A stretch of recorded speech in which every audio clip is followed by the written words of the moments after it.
Mad square show ఇప్పుడే complete అయింది. నా వరకైతే యావరేజ్ అనిపించింది. కొంత ఫన్ సెట్ అయింది, మరికొంత ఫన్ అనిపించలేదు. స్క్వేర్ అన్నారు కదా అని డబల్ ఫన్ లాంటివేం ఎక్స్పెక్ట్ చేసి నేను వెళ్ళలేదు. ఫస్ట్ పార్ట్ మ్యాడ్ లాగా ఫన్ కావాలనుకుని వెళ్ళా. బట్ మ్యాడ్ కాదు, మ్యాడ్ డివైడెడ్ బై 2 అయింది. ఈ సిల్లీ కామెడీ సగం ఎంటర్టైన్ చేసింది. Not bad, not good type నా వరకు. ఎగ్జాంపుల్గా చెప్పాలంటే బాయ్ అన్నప్పుడు ఓకే బాయ్ అనే సింక్ అయ్యి ఫన్ ఉంది. బట్ బాయ్ని బాయ్గా ఫోర్స్డ్ సింక్ చేస్తేనే అక్కడ నవ్వు రాలేదు. సో అలా కొన్ని బాగున్నాయి, కొన్ని వర్క్ అవ్వలేదు. ఫస్ట్ పార్ట్లో లడ్డు కాలేజీలో ఉండి వాళ్ళ స్టోరీ నేరేట్ చేస్తే ఈసారి జైల్లో ఉండి నేరేట్ చేస్తాడు. అసలు ఏమైంది, ఎందుకు ఇక్కడ రావాల్సి వచ్చిందనేది చూస్తారు ఇందులో. One liners, silly characters and బిహేవియర్తో సినిమా అనేది రన్ చేశారు. కామెడీలో ఒకటే ఉంటుంది, ఏదైనా చెయ్యి, ఫన్ అనిపిస్తే ఓకే, బట్ నాట్ ఓకే. నవ్వుకున్నామా లేదా అనేదే మ్యాటర్. ఇక్కడ కొంత ఫన్ జనరేట్ అయింది, మరికొంత ఆ ఫన్లో నవ్వు రాలేదు.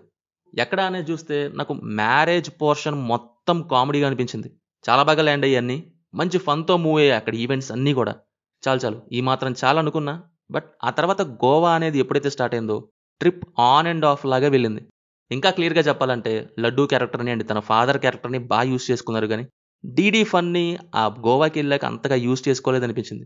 First part main DD, Laddu and వాళ్ళ ఫాదర్దే హవా. బట్ ఇక్కడ మ్యారేజ్ పోర్షన్ తర్వాత డీడీ కామెడీ తగ్గుతూ వెళ్ళింది. Max character and Satyam Rajesh characters విషయానికి వస్తే మ్యాక్స్ అండ్ లడ్డూ ఫాదర్ మధ్య సీన్స్ ఇవి బాగున్నాయి, ఇక మిగతావి పేర్లేదు. సత్యం రాజేష్ అయితే అస్సలు పేర్లేదు. సిల్లీ కామెడీ అనే కానీ ఒక స్టేజ్కి వెళ్ళాక ఓవర్ ద టప్ అయిపోతే మాత్రం ఎక్కదు. ఇక్కడ కూడా గోవా పోర్షన్స్ అక్కడక్కడ అలాగే అనిపించాయి.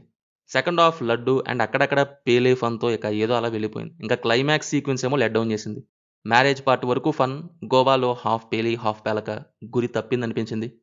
పర్ఫార్మెన్సెస్ వైజ్, యాక్టింగ్ వైజ్ అందరూ వాళ్ళ రోల్స్లో బాగా చేశారు. Vishnu main highlight Mad స్క్వేర్కి.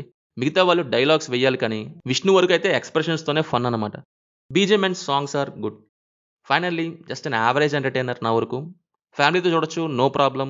Youthful type కాదు, సిల్లీ కాబట్టి. సో అది మరి మ్యాడ్ స్క్వేర్ గురించి. సినిమా చూస్తుంటే మీకు ఎలా ఉందో కింద కామెంట్స్లో మాతో తప్పకుండా షేర్ చేసుకోండి. రివ్యూ నచ్చితే మన ఛానల్ని సబ్స్క్రైబ్ చేసుకోండి. Will meet in next video. Thank you. జై హింద్.